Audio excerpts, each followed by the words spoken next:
Welcome to Simplify. I'm Caitlin Schiller. And I'm Ben Schumann-Solar. What's up? You are. It's my favorite thing about you. All right. Today we have Melissa Hartwig Urban, who is one of the creators of The Whole30. Nice setup, Caitlin. Thank you. Knocked it right off the tee for me. Awesome. Yeah. Beautiful. Right. So we talked to Melissa Hartwig Urban, or I talked to her, about the book, The Whole30. It's a book. It's a plan. What it is not, and some people misconstrue it as pretty often, is a diet. Yeah. And I really thought it was fascinating the way that she framed it in the interview about how it's not actually a diet. It's a plan for you to sort of have a blank canvas to figure out what foods are good for your body, what does do your body good. Right. The Whole30 will help you figure it out. Solid. So why did you want to talk to her in the first place? I wanted to talk to her in the first place because, it's been a really long time since we've had an interesting nutrition person on the show, and I thought it was time. So there's that. B, because I have friends who've done the Whole30 and had really, really wonderful results with it and felt great afterwards and learned new ways to cook and new ways to think about food. And I thought that she'd be worth talking to, and it was an interesting program. Mm-hmm. Yeah. So what was the one thing that people should kind of look out for in the interview? Well, I think that the biggest thing for me is this idea that she posits. It's how you show up for the Whole30 is how you show up for everything else in life. That's a pretty balls-to-the-wall statement right there, but it's kind of true in that it shows what kind of grit you've got and how you approach challenges, because you're eliminating pretty much all the things that we in the West think makes food fun. Salt, alcohol, added sugar, grains, you name it, you can't eat it. But you can eat lots of other delicious stuff. So it is a big challenge. And I think that the idea for how you show up for this, for 30 days of eating whole foods, is a mirror for how you show up for other challenges in your life. Cool. So, I would suggest we just roll the tape. We Yeah. can talk a little bit more about addiction and food, for example, Yeah. in the bookend. And we can recommend that one book that also has to do with nutrition and simplify history. Yes. All right. Let's do it. Let's do it. Let's roll the tape. Hi, Melissa. Thanks so much for joining me today. Hi, Caitlin. Thank you for having me. Great. It's great to talk with you. Before we get started, could you just introduce yourself the way that you like to be introduced?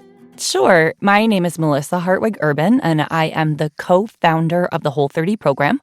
I've written 7 books about the Whole30, and I specialize in helping people change their habits and their emotional relationship with food. Easy question to start out with. Is the Whole30 a diet? No, it's a very common misconception, and I suppose the word diet, the way we think about it, and the word diet in the way that I use it are very different. So when you say the word diet, a lot of people think about, a calorie-restrictive weight loss protocol built on deprivation and restriction and willpower. But the Whole30 is kind of the anti-diet in that sense. We're not about weight loss. We're not a quick fix. We don't count or restrict calories. The program is really a reset in the truest form for your health, habits, and relationship with food. So when I use the word diet, what I'm really talking about is just a way of eating, not the sort of diet mentality that we've all been culturally sort of triggered to think about. Mm-hmm. You said that it's a way to reset your relationship with food. How does the Whole30 do that exactly? Sure. So we have very complicated and long-standing emotional relationships with food. Food is not just food. Food is reward and punishment, it's comfort, it's a way to self-soothe and relieve anxiety. For some people, food is the only way to show and receive love. And this leads to a very complicated emotional relationship with food. And the way that our food is created now, salt on top of sugar, on top of fat, concentrating the calories, sweeter and saltier and fattier than anything you could find in nature, only adds to this dysfunctional relationship. So the Whole30 works from a few different perspectives to reset your emotional relationship with food.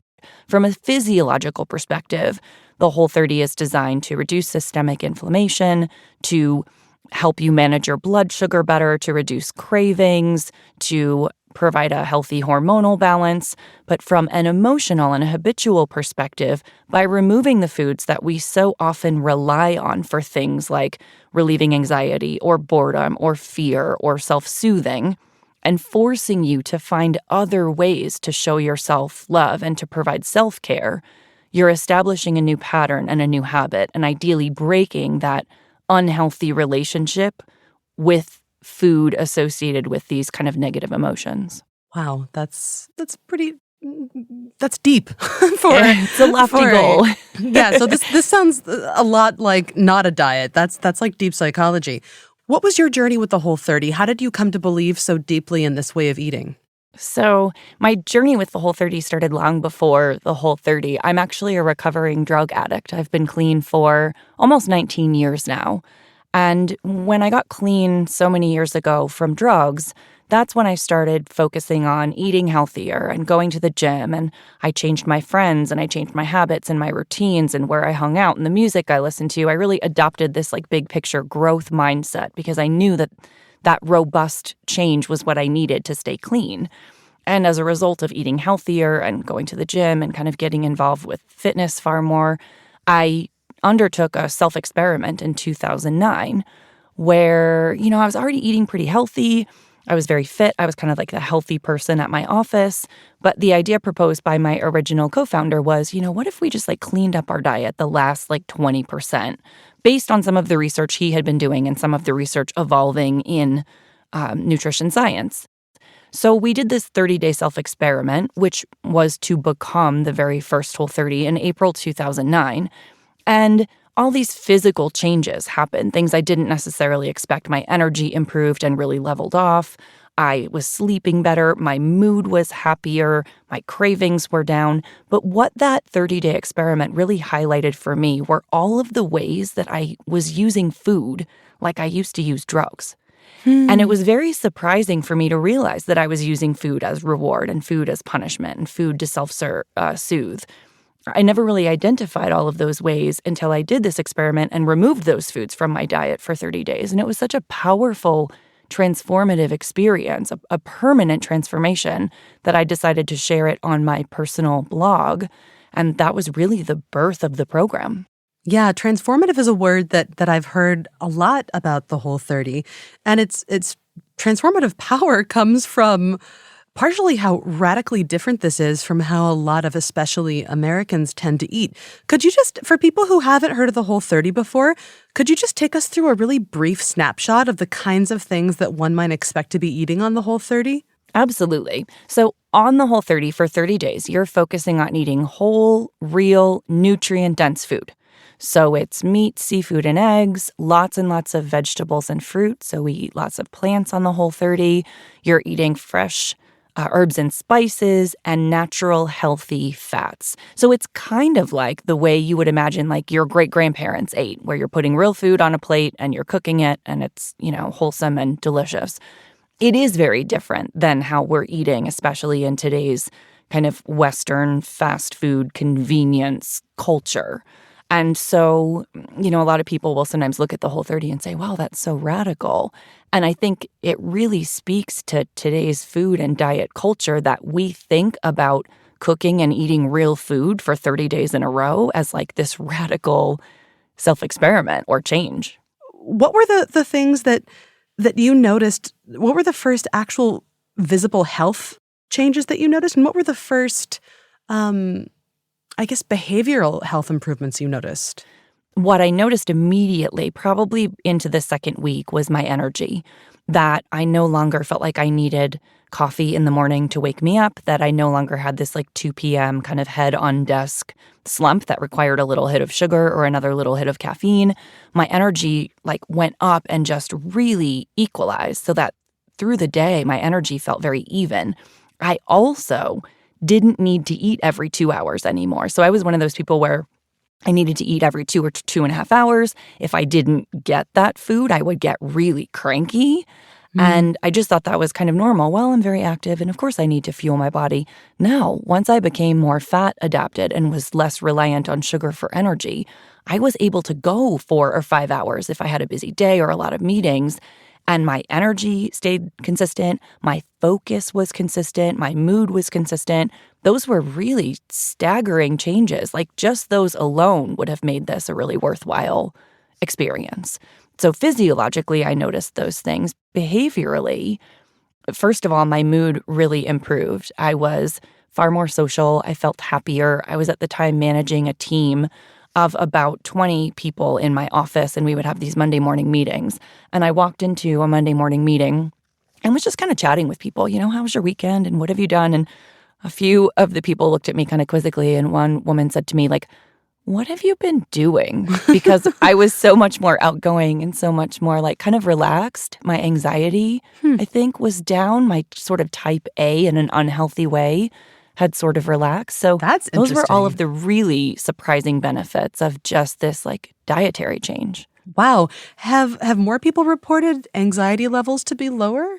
Yeah, that's a very common experience. And when you dig into the science, and this is not my strong suit, I'm not a researcher or a psychiatrist, but when you dig into the science, there are a lot of connections between mental health and inflammation, specifically related to certain foods. So gluten, for example, is very commonly problematic and can be inflammatory and is very closely correlated with conditions like seasonal affective disorder, depression, anxiety, even OCD. So making some of these dietary changes, you can see profound results in things that you might never associate with your food.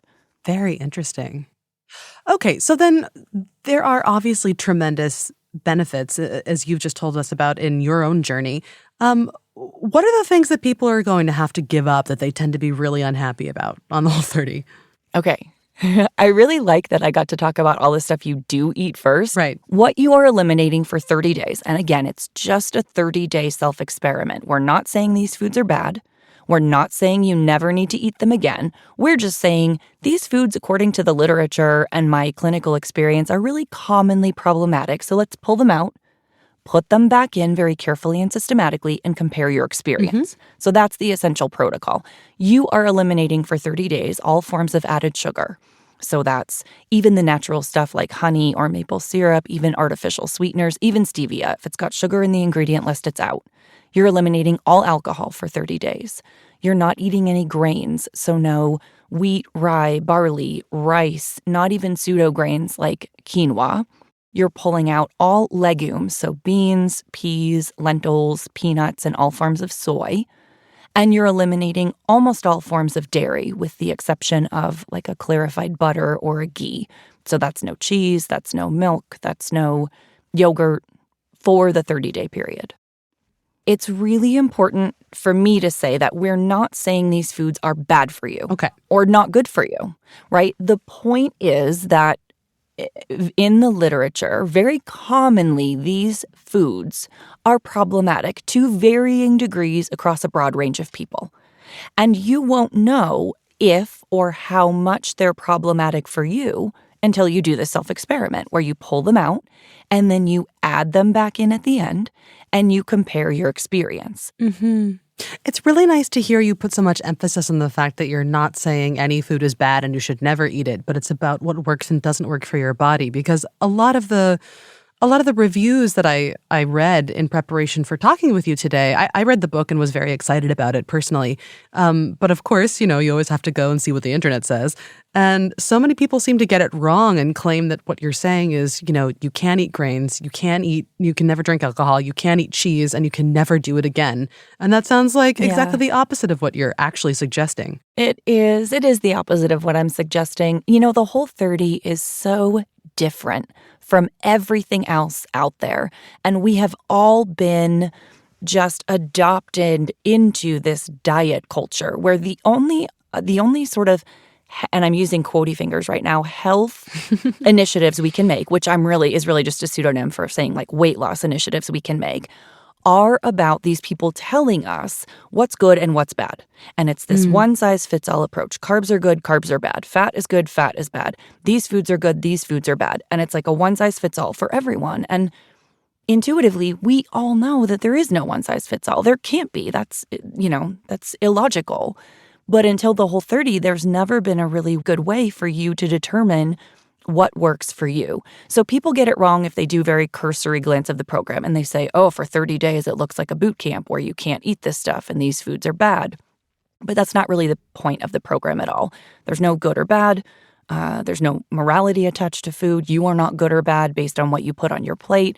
this, all the dietitians out there who say you have to figure out what works for you, people go, yes, that makes sense. I would love to. How do I figure out what works for me? And the Whole30 is how you do that. Right. Okay. So it's really a tool to figure out what your body actually needs from you in terms of nutrition. Exactly. It is. It's just a tool. It's a self-experiment. That's it. Cool. What do you think this dichotomy is about? Why do we play this good food, bad food game? It seems just so counterproductive. I think there's so much information out there, especially now in the age of the internet and social media. We have access to more information than ever. And it is overwhelming. You'll read one article one day that says coffee is good for you and it can promote these positive health effects. And then 2 weeks later, you'll read an article saying coffee is bad and it contains all these contaminants and you should be very careful about, drinking it. It's very confusing.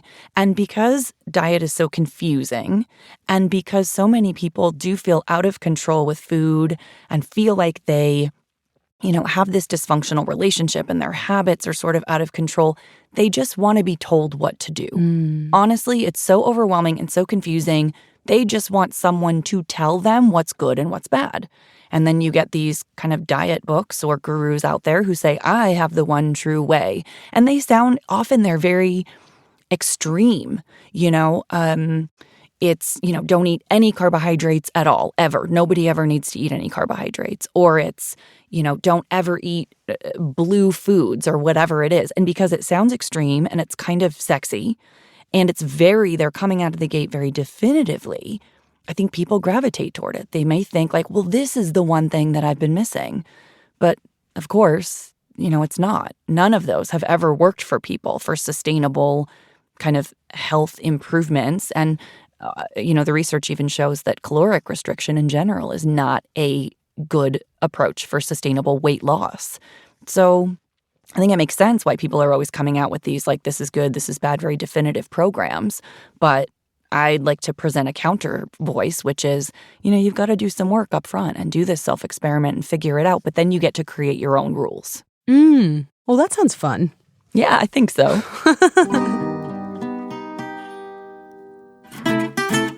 So, basically, what Melissa Hartwig Urban is telling us is that the key to good health is finding out what nourishes you. That's obviously true of food, right? But it's also true of information. And a great way to figure out what's going to satisfy your mind is to sample. And that's where Blinkist can help. So Blinkist, which is where Ben and I work, takes the key ideas from really great nonfiction books, like Melissa Hartwig Urban's The Whole30, and transforms them into these powerful little digests of audio or text that only take about 15 minutes to finish. They're like vitamins, knowledge vitamins. So if you're hungry to learn something new or you want to get a lot of information about a new topic before you figure out which books to dive into in full, Blinkist is for you. So you can just go ahead and read or hear what I mean and try it out. Go to Blinkist.com/friends and you can try it out for free for 14 days by using the code WHOLE30. That's WHOLE30. WHOLE30. Try it. I think you'll like it. All right, now back to my talk with Melissa Hartwig Urban.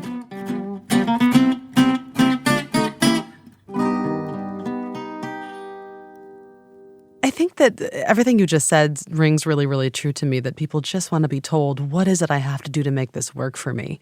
And I think that it also, people like to have a combination of enjoying being able to be more, quote, moral of an eater than someone else. And I have seen some criticisms that say the Whole30 promotes that kind of energy. What do you say to reviewers who would say that your plan makes people wrongly associate morality with food?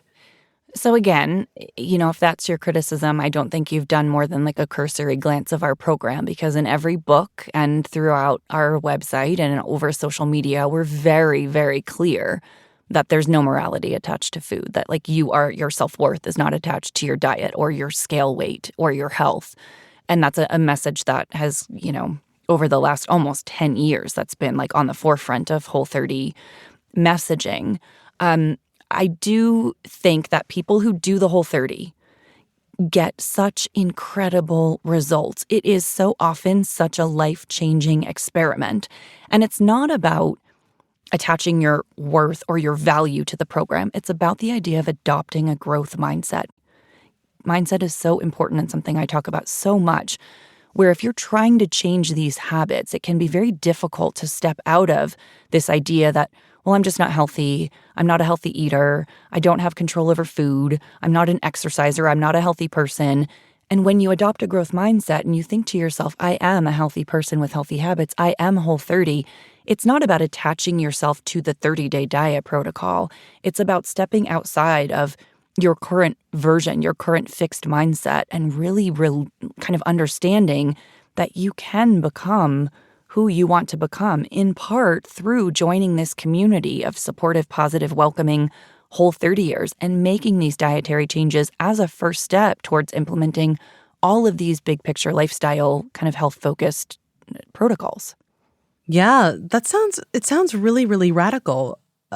Changing the way that your body is and the way that your body feels can really change a mind. So I guess that we can move on to the more behavioral aspect of what happens when someone tries the Whole30. They go through this transformation that we talked about before, and that can also be really, really bewildering. Yeah, it is a really big change. And as interesting or sort of paradoxical as it sounds, I've discovered that people sometimes cling to these negative self-images. They cling to their illnesses, or they cling to their pain or their overweight, nature for a variety of reasons. We really support people through this big picture behavioral change, again, by emphasizing that they are not the product of the food that they put on their plate, that their self-worth is completely separate from what they're eating, but also having them make this association that how they show up for the Whole30 is how they're showing up in every area of their life. The challenges they have on the Whole30 are the challenges they have elsewhere, and the victories that they have on the Whole30 are victories that will spill over into every area of their life. So honestly, the Whole30 is about food, but it's not really about food at all. It's how, we get people in by saying it's a 30-day dietary experiment, but they realize well into maybe their third week of the program that it's not really about food. It's about self-care and self-worth and standing up for yourself and your relationships, whether it's how you show up at work or with your friends and family or with your partner or your kids. It's so much bigger than that. And what's so cool is because the Whole30 is at this point, so well structured, so well supported, there's an enormous community behind it. To have success with the Whole30, and we make it as easy as possible at this point to find success because we've been developing and refining the program for so long, allows you to then take those successes and bring them into other areas of your life. And that in and of itself, just doing the Whole30 can be a total game changer because you went into it thinking, this looks really hard. I've done stuff like this before. I haven't been able to stick to it. I'm not sure I can do it. And then you come out the other side and you did it. And that experience of doing something you weren't sure you'd be able to do is so powerful. It helps your self-worth and your self-efficacy and your self-confidence, and it will spill over into every area of your life. That's really nice to hear. Melissa, what do you find that people worry a lot about when they're trying to improve their health that they really don't need to be worrying about? Ooh, that's a really good question. I think people focus so much on the scale. The scale has become the central figure for people's health improvements. And when you think about it, the number on the scale going up or down doesn't necessarily tell you anything about your health. So you can lose weight in a really unhealthy way, think like a crash diet or starving yourself, or you can gain weight in a really healthy way, like losing body fat and putting on muscle if you're going to the gym. So I think people worry so much about the scale, and then they attach so much of their self-confidence and self-worth to it, where every morning they step on the scale and that number dictates whether they have a good day or a bad day, whether they feel good about themselves or not good about themselves. I think that's a really good observation. Absolutely. The scale doesn't tell you as much as you think it does and just makes you feel crazy. Yeah, it can. It really can. Absolutely. Melissa, if you could just share one central concept about why eating this way might be a good idea for a listener, what would it be? I think food and our relationship with food is incredibly foundational for so many other areas of our life. So, you can make changes you can start an exercise protocol, you can start meditating, you can work on stress relieving practices, or walk more, or spend more time in green spaces. All of those things would be very helpful in general for your health. But I find that looking at your relationship with food and changing the food you have on your plate and doing the Whole30 is the kind of the one change that you can make that will add positive impact to all of those other areas. It's such a powerful experience. Thank you. That would be a lovely note to end on, and we're almost there. But I have two more things that I wanted to ask you about. Okay, great. One of them is, what have you been reading lately that you like? This is Simplify is a podcast that's made by my company Blinkist, and we deal with nonfiction books. And I always like to ask the authors that I get to talk to what they've read lately that they've really enjoyed. Absolutely. I am a voracious reader. I read like most people breathe. And I've made kind of a habit of reading every single day. And I usually have one fiction and one nonfiction going. And nice. So I just finished a nonfiction book called Contagious by Johann Berger. And it's all about like why some ideas go viral and take off and the commonalities between those ideas. And it was fascinating, in part to think about it in sort of parallel with the Whole30, because the Whole30 has really grown via word of mouth. We haven't done any marketing or advertising, like it's just word of mouth. But also because we have a lot of people, I talk to a lot of entrepreneurs. That's one of the areas in which I speak and lecture. And if anyone's looking for their idea or their business to take off, I just think it was a really fascinating read. So that's something I just finished. Cool. All right. I have one last question for you. And thank you for sharing your reading recommendations or what you've enjoyed. There are so many great recipes in the Whole30. Mm-hmm. And I know that so many of them revolve around eating whole, fresh vegetables. And I polled the office and I asked people what their least favorite vegetable was. And unanimously, it seemed to be Brussels sprouts. Oh, yeah. What is there that you like to do to Brussels sprouts to make them palatable? Okay. So basically the key to liking any vegetable is to roast it in some kind of healthy fat. So you line an oven tray with some parchment paper. You cut the vegetable up into kind of uniform-sized pieces. You add some melted ghee or maybe duck fat or some extra virgin olive oil, whatever your pick is, coconut oil. And you roast it in the oven at about 400 degrees until it gets like a little bit brown and crispy on the outside. I like doing that with Brussels. I like to quarter my Brussels first because, again, the smaller the pieces, the more you get kind of surface area for that caramelization. The other thing you can do with Brussels is slice off the bottoms, peel about half of the leaves off, and roast those. And they turn into almost like Brussels sprout chips, kind of like kale chips, but with Brussels leaves. What? I dare anyone to tell me that they don't like Brussels if you make them that way. So that's my tip. Oh, awesome. My mouth is hanging open right now. Also, it's about dinner time in Berlin right now, and I'm really hungry. Cool. All right. Melissa Hartwig, thank you so much for taking the time to talk with me. It's been a pleasure. It was my pleasure. Thank you, Caitlin. Thanks.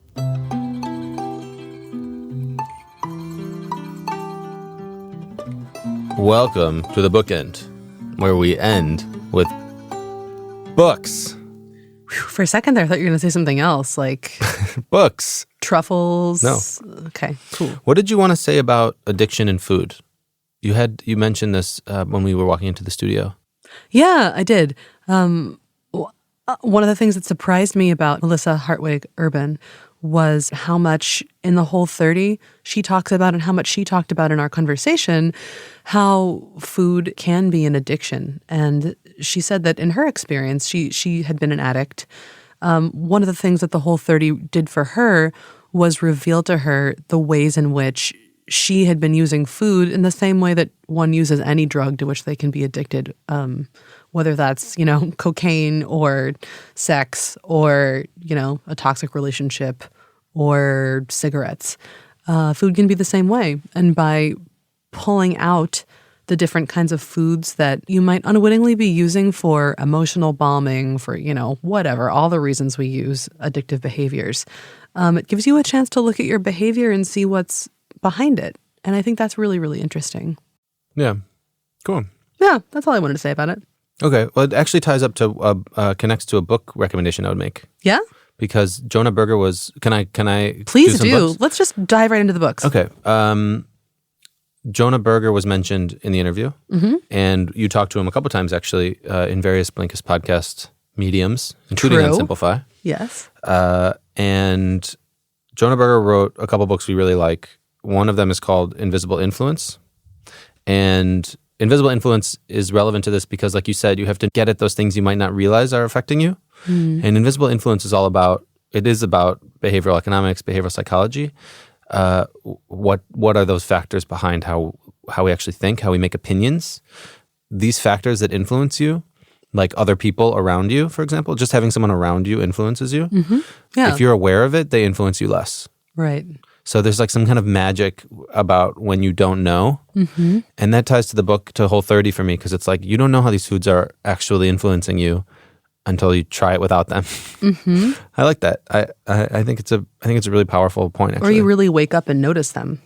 Right. Yeah. I mean, for me, this episode is an episode about self-awareness because we've had a few authors in this season who talk about pay attention, do something and pay attention to how it affects you. And it's not like, here, just do this and no matter what, it will make you better. It's like, do this, see what it does, and then decide how to incorporate that into your life. Which ties to my second book recommendation. Awesome. Get in there. Which is Michael Pollan. He wrote this manifesto, for example, called In Defense of Food. And the manifesto is really simple.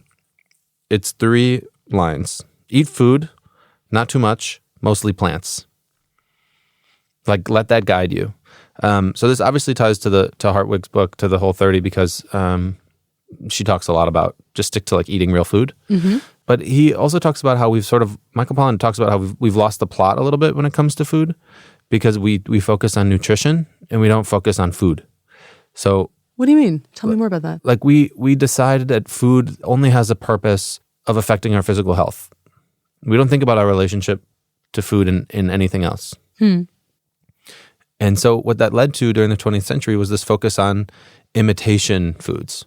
It's not real food. It's imitation foods. It has the same amount of vitamin C as an orange, or has the same amount of calcium as a glass of milk. It's like, if you could just give me my entire nutrients in a pill, that'd be better than food.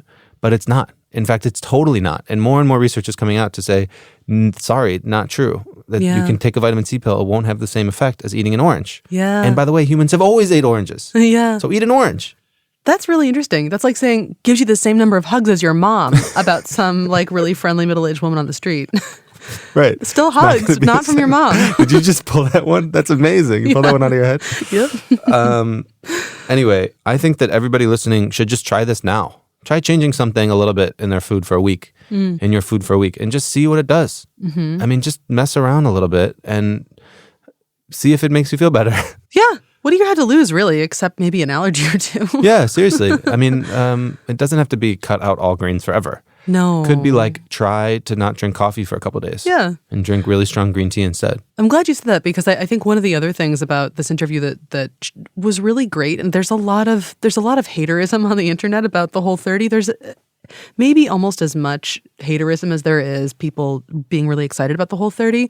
It's because they say, oh, this is unsustainable. You have to cut things out forever. And if there's anything that Hartwig Urban emphasized in this interview, it's that no, it's not forever. It's for a little while, so you have a blank canvas on which to, spew your high fructose corn syrup later. Right. And see but how wouldn't it you affects also do that? Like if you were totally overwhelmed with your friends and your social life and it felt like it was making you sick and exhausted, and wouldn't you like take a weekend off and Yes. like just watch TV and Absolutely. not talk to anybody? So to me, it's like, it's kind of the basics of taking care of yourself by paying attention to what you eat and paying attention to what's actually going inside you. Yeah. Yeah. Whether that's your friends' toxic bickering and kvetching, or Exactly. it's cheese. Speaking of cheese, Go on. last book recommendation. Thank you for those two, by the way. Really, really good. This is a callback to a very early episode of Simplify, which I think season 1, no? With Dr. Joel Furman. One and only. The one and only. This was another nutritionist that we had on in the beginning. People were really interested in this interview, and I got a lot of email about it. I think I also got a lot of email about it because I personally tried his way of eating, which is called Eat to Live. You got a lot of email about this because you shared with the world that after following Joel Fuhrman's methods, you could see. You didn't have to wear your glasses anymore. It's true. That is insane. That is so cool. Yeah. I mean, look at me now. I'm wearing my glasses. It's also because I'm really Stylo. tired. But yeah, I also like my glasses. But yeah, the point is the foods that you eat are different from the Whole30 when you do the Eat to Live form of eating. But it's similar. It's also, it's a little bit longer than 30 days. It's 6 weeks of eating G-bombs, which is one of your favorite things to say. Beans, yes. onions, mushrooms, berries, and seeds. The S one. Yes, seeds. So you're eating a lot of natural stuff that like a little animal on the forest floor would eat. And I learned a whole new way of conceiving of what a meal should look like from this, which was super useful to me. I also learned a bunch of recipes for sauces that I really liked, which is also true of the Whole30. Mm-hmm. Sunshine sauce? Is that sunshine sauce. Oh man, it's so good. Sunflower seeds, lots of delicious stuff. Really? Yep. Mm-hmm. I highly recommend that one, sunshine sauce. Anyway, so I'm going to Google it real quick. Yeah, it's delicious. Yeah. So Eat to Live, it really positively impacted my health. It's essentially going totally vegan and like raw for 6 weeks, but it made me really energetic. My skin got amazing. My eyesight was better. I felt great. There's still things about Eat to Live that I use every day. Like there are some things that I just never went back to eating really. Mm-hmm. And that's great. And it's not a thing I did forever, just like Melissa Hartwig doesn't say you have to do the Whole30 forever. This is an experiment you can do to see what works for your body. And now I know some things that work for my body and some that don't. Yeah. Yeah. So, that's cool. I think we should do more food authors. Me too. Somebody knows right. You keep putting us off, but we're going to find you. Yeah, we'll find you. That's cool. This is a really great episode. Yeah. Awesome. Well, this episode of Simplify was produced by me, Ben Schumann-Stoller, Caitlin Schiller. What's up, Caitlin? Hey. Nat Darushkina and Odi Constantino, who actually tied all of the mics to their stands in this studio using crazy straws. That dude is resourceful. Yeah. I mean, it's also colorful in here. I love it. Colorful, stable. I feel like those are the two best ways to describe Odi Constantino. You know that Mitch Hedberg joke about crazy straws? He's like, I don't know about those straws, but my straws are sane. He was my favorite comedian for a long time. If you heard something that you liked, awesome. Share this episode of Simplify with a friend. We'd really appreciate it. And I think that they would too. If you'd like to reach out and tell us what you thought, you can talk to all of us on the podcast squad at Blinkist by emailing podcast@blinkist.com. I'm on Twitter at Caitlin Schiller. And Ben, they find you where? At Besto, B-S-T-O. Cool. Yeah, and for those who don't know, Caitlin and I work here at Blinkist. We're in the studio at Blinkist. Blinkist is an app, but you can also find us on the web or in your favorite app store. Mm-hmm. And we basically take the key insights from the world's best nonfiction books and distill them into little capsules that you can read or listen to in like 15 minutes. So highly recommend checking it out, especially if you like this interview. You can find Melissa Hartwig Urban's work on Blinkist. If you want to try it out, go to Blinkist.com/simplify and type in Whole30, WHOLE 30, Whole30, WHOLE30. And you can try Blinkist out for 14 days for free. Hooray! So do it. Yeah. Actually, we would really love it if you try Blinkist. If you're a Simplify listener and you try Blinkist out, let us know what you think about it. Email me. Yeah, Email Ben. Cool. podcast@blinkist.com. We just love to hear what you think about it. True that. Double true. Cool. All right. So then I guess that's it. Do we have any more business here? We just got to say checking out. All right. Then I guess that's it. Checking out. Catch you later. Bye.